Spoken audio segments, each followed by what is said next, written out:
Vous allez voir du paysage. Un podcast de l'Institut Paris Région à la découverte des nombreuses pépites des paysages d'Île-de-France. Pour cette deuxième saison, en partenariat avec El Lingeau Paris et le Randopolitain, un circuit de sentiers de randonnée pédestre accessible en train, nous vous emmenons en balade autour de la Ceinture Verte.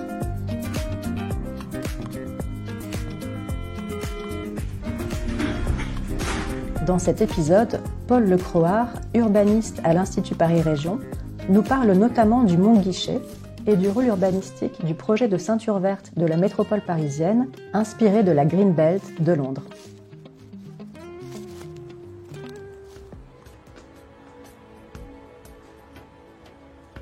Cette promenade nous conduit de la vallée de la Marne au canal de l'Ourcq. Le canal occupe lui-même un ancien bras de la Marne qui se jetait sans doute dans la Seine à Saint-Denis. On va faire une coupe géologique dans la butte de l'Aulnois, une butte gypseuse qui appartient au plateau de Brie. Et on va aller jusqu'à la plaine de France qui annonce vers Roissy la grande plaine agricole nord-européenne.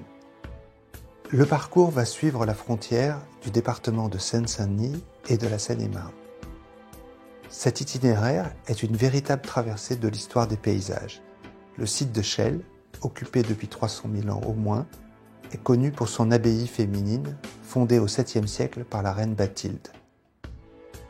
Le secteur est marqué par les lotissements de l'entre-deux-guerres et les grands ensembles sociaux de l'après-guerre. Il accueillera bientôt les architectures monumentales des gares de la ligne 16 du Grand Paris Express.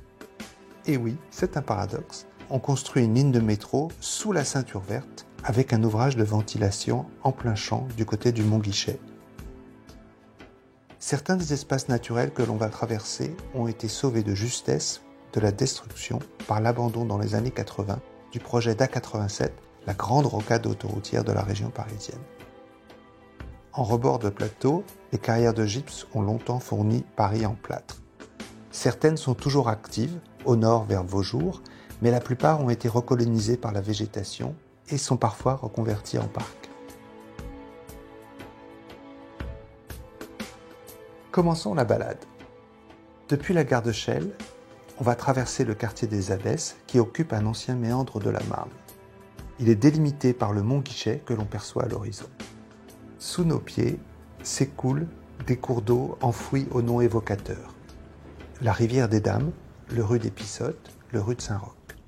On grimpe ensuite la côte pour arriver au parc agricole régional du Mont Guichet. Ce site naturel remarquable de plus de 100 hectares domine Chelles et la vallée de la Marne. Il y a 25 ans, quand je préparais le schéma de paysage de Chelles, le site était à l'abandon. Les friches agricoles servaient de terrain de motocross et de campement pour les gens du voyage. Depuis, il a été classé en périmètre régional d'intervention foncière et en espace naturel sensible. L'Agence des espaces verts, aujourd'hui Île-de-France Nature, a restauré le site en installant une maraîchère et un vigneron bio, ainsi qu'un éleveur pratiquant l'éco-pâturage. Que voit-on quand on se trouve sur le Mont Guichet ? Le Mont Guichet, c'est une terrasse agricole qui domine la ville. Et ce qui est assez extraordinaire, c'est qu'on a l'impression d'être très loin de la ville. On est au-dessus de la vallée de la Marne, on est au-dessus des constructions de Chelles et on est dans un espace très calme, très apaisé, avec des grandes prairies agricoles soulignées par des liserés boisés. On est dans un milieu naturel très riche, avec des espèces rares ou protégées, comme le triton palmé, la couleuvre à collier, la fauvette grisette, des libellules et des papillons. On a aussi une flore particulièrement intéressante avec l'alisier de Fontainebleau ou des orchidées. Reprenons la promenade. En remontant la côte de Bauzet, on arrive vite à l'arboretum de Montfermeil avant de suivre le tram vers la fameuse cité des Bosquets et les ateliers Médicis construits en réponse aux émeutes de 2005. De là, on suit l'aqueduc de la Dhuisse, jolie rivière de l'Aisne capturée pour les besoins d'eau potable de Paris. Aménagée par l'Agence des espaces verts comme une promenade cycliste et piétonne régionale de 25 km, elle permet de suivre la corniche de Carnetin jusqu'à la Marne et au jardin de sculpture de Chalifert. De là, on traverse la forêt de Bondy, l'un des derniers vestiges d'une grande forêt malfamée. Les rois de France la contournaient soigneusement lorsqu'ils allaient se faire couronner à Reims. Après avoir traversé le charmant vallon champêtre de Coubron, on retrouve l'aqueduc au bois de Bernouilles et ses vues fabuleuses sur la vallée de la Marne. Après le village historique de Vaujours, changement d'ambiance avec le franchissement de la voie rapide. De là, on pénètre à l'improviste dans le parc de la Poudrière de Sevran, un grand parc boisé de loisirs et de culture qui occupe le site d'une ancienne fabrique de poudre à canon. Ce parcours illustre à l'est la diversité des paysages, des usages et des fonctions de la ceinture verte. Ce projet a été étudié dans le détail dès 1977 par l'Institut d'aménagement et d'urbanisme de la région parisienne, l'ancêtre de l'Institut Paris Région, et synthétisé en 1987 avec le projet de ceinture verte de la métropole parisienne. En partenariat avec les départements et les communes, ce projet est mis en œuvre par l'Agence des espaces verts, créée en 1976 en même temps que le ministère de l'Environnement. Est-ce qu'on peut faire des liens avec la ceinture verte de Londres ?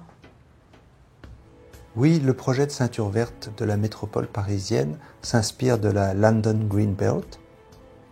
La différence entre les deux, c'est que le projet de ceinture verte de Londres a été conçu en même temps que le plan régional d'après-guerre. Le principe est de contenir l'expansion du Grand Londres. Et le développement urbain, en fait, se passe à l'extérieur de la ceinture verte. Ce projet est inscrit dans la loi, c'est une protection très forte. La ceinture verte d'Île-de-France est un anneau de 10 à 30 km du centre de l'agglomération et elle comprend une mosaïque d'espaces, des espaces urbanisés, des espaces agricoles, des espaces forestiers et des parcs. Contrairement à Londres, la ceinture verte d'Île-de-France n'est pas protégée dans la loi, elle est négociée entre les collectivités locales et l'Agence des espaces verts. Est-ce que l'ambition de la ceinture verte est réalisée ? La ceinture verte est à poursuivre. L'accent est mis aujourd'hui sur la nature en ville et notamment sur la création de grandes continuités paysagères, écologiques et de parcours pour les piétons et pour les vélos, de façon à faire pénétrer la nature jusqu'au cœur de l'agglomération.